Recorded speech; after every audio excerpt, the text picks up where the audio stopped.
G'day guys, Mac with the Outer Circle, and today we're looking at the Space Marines Gladiator. This is by far the most attractive Primaris vehicle I think I've seen to date. I really like this. It's not perfect. Don't think I've lost my touch, guys. The salt remains. But my criticism's limited to the same areas I've been picking on all these vehicles. First, a roll bar on the front, which makes no sense and does nothing. Okay, trivial. But the big thing for me is the additional side sponsons and little smoke discharger type things always slapped on the turrets of these vehicles. They feel overly busy, but this to me is probably the best compromise of all these vehicles so far, and it does the most with the base chassis vehicle. This is clearly the new Rhino in the Primaris range. It's the chassis that other vehicles are going to be built upon, as opposed to the Impulsor, which is very much the Land Raider of the range. So when I look at this vehicle, I'm looking at it and going, okay, a Predator is a ground-dwelling, boxy vehicle. This thing is a more mobile vehicle, therefore it should be trading off something for that mobility. But it seems like it has all the firepower, and I think that's my main gripe.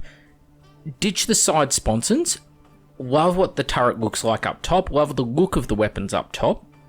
But the side sponsons should probably go. That's just my opinion. Feel free to take it or leave it, but, you know, you've increased the mobility of the vehicle, there should be a trade-off. If your armor or your weapons are the same, then it's just superior tank. And I don't like that kind of mentality. But in any case, I think it looks really good.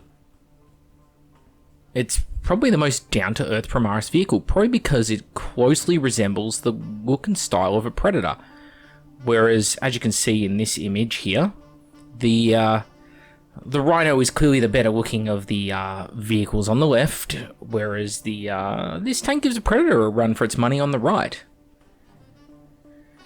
Yeah, that thing's ugly. It's interesting how they describe it as all the guns on the Predator and mega guns on this. The thing is, the two tanks are kind of fulfilling the same niche role. I don't think that's necessarily a healthy thing.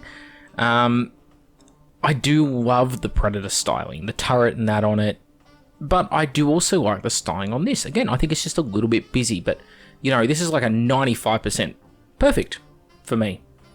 And I know that I don't need to attach those little rocket launcher things on the sides of the turret. I know I could probably plastic hard or put a etch brass symbol or something over where the turret's side sponsons are on it. And you do those things, it'd look like a great vehicle. Totally down with that. It is strange that the Valiant pattern here, with its double miniguns, is kind of strange that Blood Angel's specific Baal Predator territory. But it makes sense with the homogenization of the range that this would take on that styling. Unfortunately, the individual appeal of the different chapters is slowly being made more vanilla, basically, by Games Workshop. And this is just another sign of that. Rather than the Baal Predator being a unique Blood Angels thing, something that's very much like a Baal Predator is now available to everyone.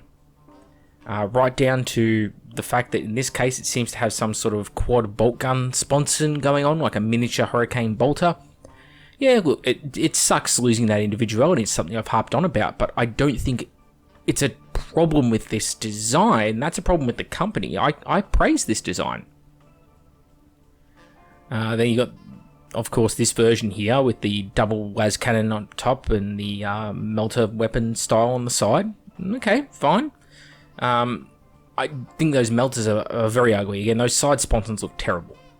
But, again, main weapon, main turret looks great. And same again here. I still think that the traditional autocannon looks better than this. This looks very much like, say, a Leclerc battle tank, modern French battle tank main gun. Something very similar to that. Whereas the Predator, I don't know, something about the Predator when it's got the autocannon. No pictures of it here. The big bulge in the barrel, the smoke dissipator up partway up the barrel on that. I don't know, it just feels more, I don't know, it feels more like a Centurion, something like that, which is my favourite tank for the record. So yeah, overall, pretty positive. Now it really looks like a Bale Predator. Yeah, I find it strange, because I mentioned on our Facebook earlier, I don't normally take shots, as it were, at other YouTubers, but I find it really strange that Valrak put out a video where he's like, oh, this is up for pre-order this week. It's like, why would you make a video where all you have to say is that something's up for pre-order? Why don't you talk about the styling of it and such? And yeah, I don't know, it seems strange to me. I think a lot of people took it the wrong way, but I just can't comprehend it because it's not my style of production. But, you know, dude's enthusiastic, good for him. Me, I'm a salt merchant. I've been farming salt in these parts for a long time. This is a nice looking tank. I would be happy to convert this into an army in 30k as a Grav Rhino or Grav Predator type vehicle.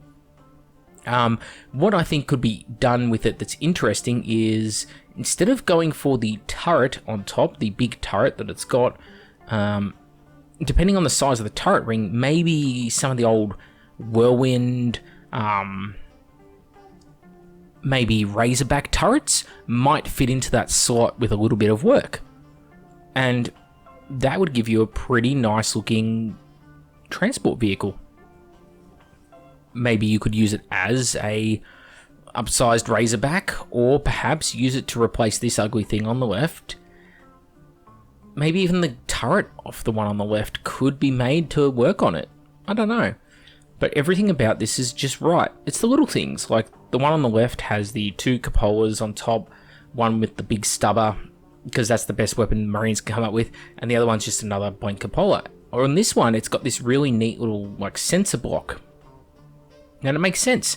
It's like some sort of Alpha IR thermal sight or something.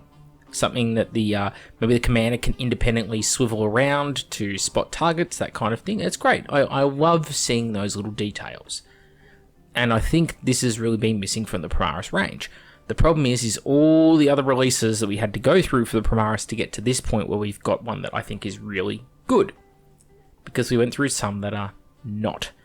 Of course, it has been another day, basically, since this was previewed in this community article, so we're probably due for another Marine release. It's getting to the kind of point where I think we're like Pacific Rim, where every day it's a case of, you know, first Marine releases came every 6 months, then every 3 months, then every 2 days. Soon it'll be a Marine release every 15 minutes, you know, something like that. Or bad analogy, but it's getting out of control. People were going, oh, you know, there's some Necron releases and stuff. There are, but I don't think we can compare half a dozen new Necron kits and a couple of updates of some old Necron kits with, what, 70 Primaris miniatures released in the last 3 years. It's big difference. So, yeah. In any case, I think this is by far the best Primaris tank, looks-wise, released yet.